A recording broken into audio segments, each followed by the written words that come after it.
Et salut, j'espère que tu vas bien. Alors, aujourd'hui, ce qu'on va aborder, c'est des choses en anglais. Comme tu le sais, l'anglais, c'est incontournable quand tu fais de la programmation.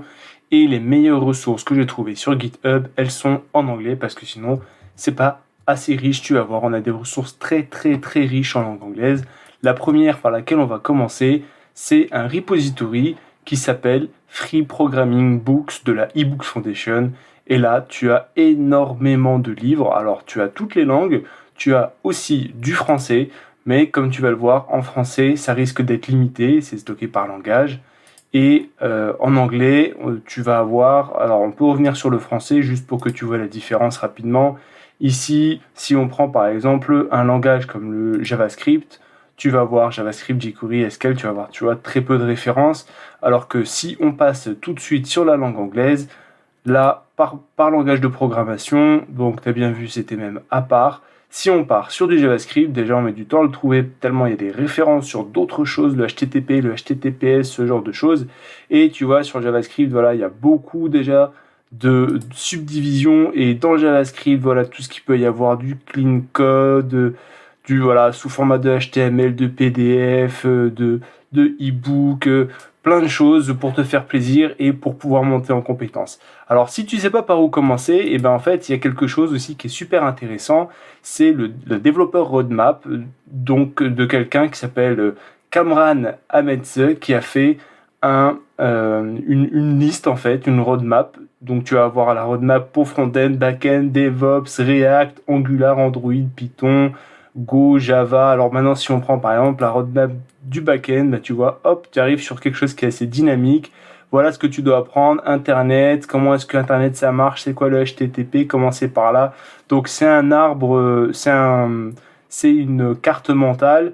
Donc tu vas voir voilà les API, les bases de données, qu'est-ce qu'il faut apprendre sur les API. Donc ça peut te donner une possibilité de, là on retrouve notre JavaScript, de voir un peu voilà par où est-ce que tu pourrais commencer. Et en plus de ça, eh ben, tu vas avoir des choses à lire, des choses à regarder et des cours. Donc des cours sur Code Academy, là ça va être des vidéos que tu peux regarder et des livres ou alors des articles, des tutoriels écrits comme le fameux W3 School.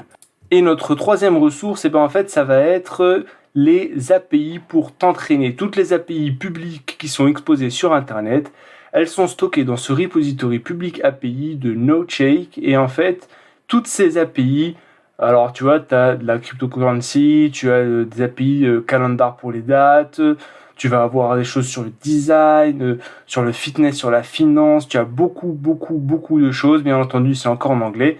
Mais toutes ces API, en plus, elles sont stockées, donc elles sont classées par sujet.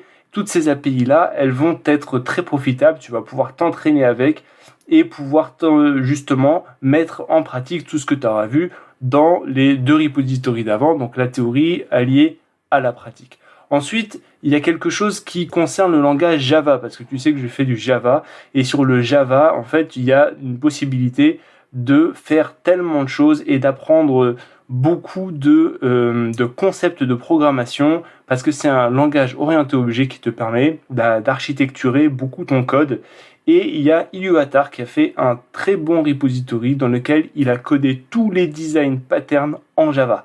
Et donc tu vas avoir par exemple des patterns comme voilà la chaîne de responsabilité et à chaque fois tu vas avoir avec la documentation comment est-ce que ça se passe et comment le code en fait est organisé et tu vas avoir le code source et ça franchement c'est quelque chose qui est vraiment vraiment utile lorsque tu veux essayer de comprendre les design patterns pour améliorer ton code. Et ensuite on va avoir le plus conséquent et le dernier des repositories que j'ai à te proposer, c'est un repository qui s'appelle Awesome Repos. C'est Powell Borkar qui a fait un repository dans lequel il a listé les repositories les plus importants et les plus...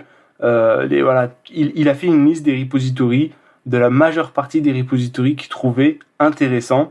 Donc tu vas voir tout classé sur par exemple les API. Alors on va sûrement retrouver des choses, API, intelligence artificielle, cloud, ce genre de choses, competitive programming, donc tout ce qui va être la programmation par le jeu avec les algorithmes, etc., code compétitif, comme les coding games et compagnie. Tu as beaucoup de ressources qui viennent du MIT.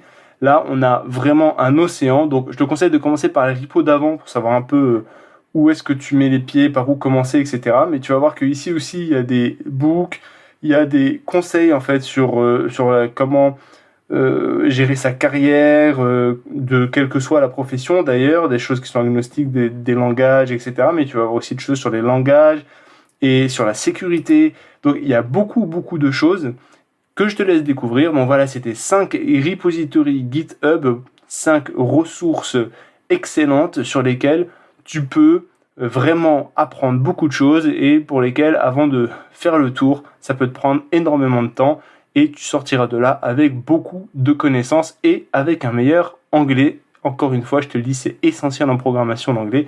Donc lire en anglais, écouter en anglais, bosser en anglais, ça te permet vraiment de te familiariser encore plus avec la langue et ces repositories-là sont vraiment excellents pour ça. Voilà, j'espère que la vidéo t'a plu. N'hésite pas à liker, à t'abonner si ce n'est pas déjà fait et à commenter. Peut-être que tu as d'autres sources, n'hésite pas à les partager dans les commentaires. Et moi, sur ce, je te dis à la prochaine vidéo. Ciao!